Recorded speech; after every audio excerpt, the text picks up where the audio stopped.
श्री राम जय श्री बालाजी महाराज। बाबा की असीम कृपा सदैव आपके ऊपर बनी रहे और जग जननी मां अम्ब की कृपा आपके घर में वास करे। सपने में हनुमान जी महाराज के दर्शन होना, ऐसा क्यों हो रहा है?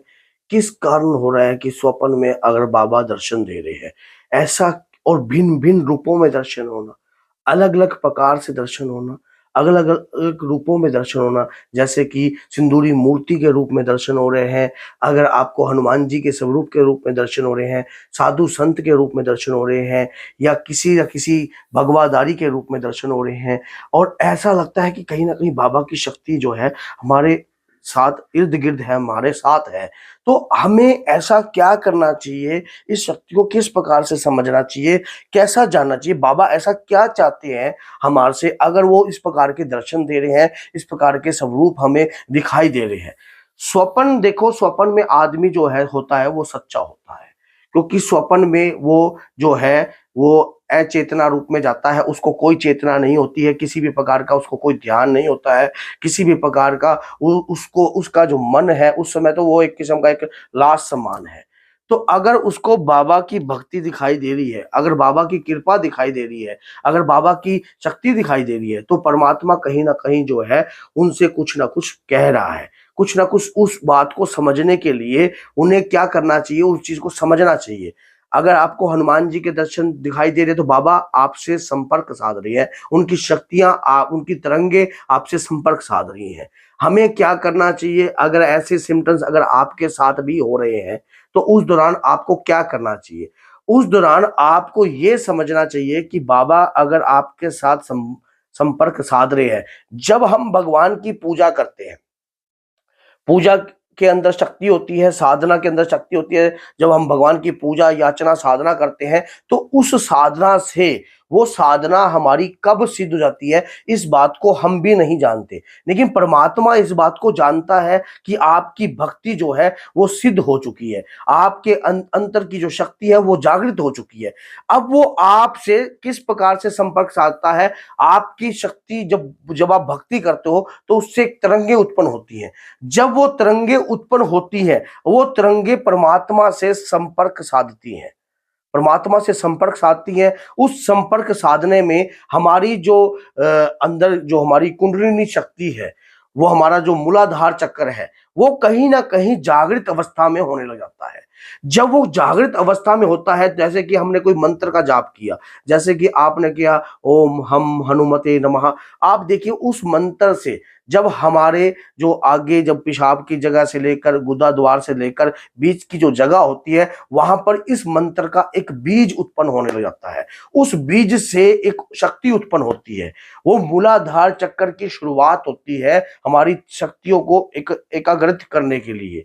हाँ, जब लगातार जाप करते हैं, सिमरन करते हैं, भक्ति करते हैं, साधना करते हैं, हम ध्यान लगाते हैं, मेडिटेशन करते हैं, कुछ भी करते हैं, परमात्मा के नाम का सिमरन करते हैं, तो हमारा शरीर जो है जागृत अवस्था में आने लग जाता है। और जब हमारा शरीर जागृत अवस्था में आता है तो परमात्मा की शक्तियां हमारे साथ संपर्क साधती है। अब इस अवस्था में हमें क्या करना चाहिए?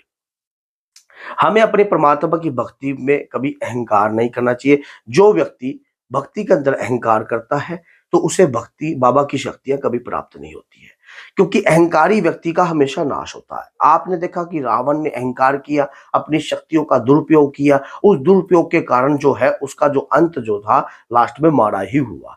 इसी प्रकार से अगर परमात्मा की शक्ति अगर आपको प्राप्त हो रही है, अगर आप परमात्मा आपकी कृपा आपको प्राप्त हो रही है, स्वप्न में आपको हनुमान जी के दर्शन हो रहे हैं, तो आप सौभाग्यशाली हो, आपके ऊपर बाबा की कृपा हो गई है, बाबा की कृपा हो गई है। अब आपको अपनी भक्ति को बढ़ाना चाहिए, भक्ति के अंदर आपको नियम बनाने चाहिए, नियम बनाकर आपको कार्य करना चाहिए, और जब आपके नियम के अनुसार ही अगर आप चलोगे तो वो भक्ति एक श्रेष्ठ रूप ले लेगी। जब वो भक्ति श्रेष्ठ रूप ले लेती है, आपके जीवन का आधार बदल जाता है, आपके जीवन के अंदर इतने बदलाव होने लग जाते हैं, और उसके बाद आपकी परीक्षा भी स्टार्ट होती है।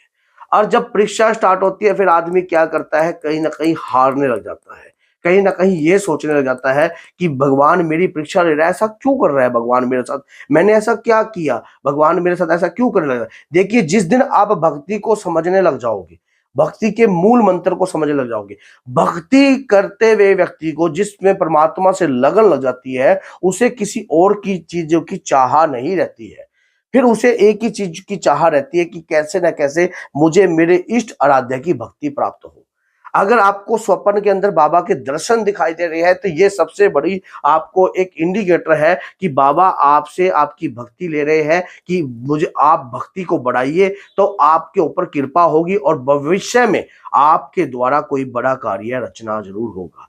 भविष्य में आपके द्वारा कुछ ना कुछ ऐसा करना जरूर होगा। भविष्य में आप कुछ ऐसा करोगे जिससे बाबा के नाम का प्रचार हो। देखिए, किसी को पता नहीं होता कि कब परमात्मा हमें चुन ले। लाखों की भीड़ में भी श्रेष्ठ व्यक्ति को भगवान चुन लेता है। क्यों चुनता है? चुनाव करता है, इसलिए करता है कि कलयुग तेरे नाम है, ये मेरा वरदान है। भगवान श्री राम का वरदान है हनुमान जी महाराज को। और कलयुग में भक्ति के प्रचार करने वाले व्यक्ति के ऊपर हनुमान जी की कृपा होती ही होती है। जो राम नाम का प्रचार करता है, राम नाम के गुणगान से प्रचार करता है, लगातार बाबा की भक्ति को हर व्यक्ति तक पहुंचाता है किसी न किसी रूप के। जैसे आप बाबा के प्यारे चैनल से भी आप ये देखोगे कि 2000 के करीब जो वीडियो डली है सिर्फ हनुमान जी महाराज के ऊपर डली है, बाबा के नाम की भक्ति के प्रचार के रूप में डली है।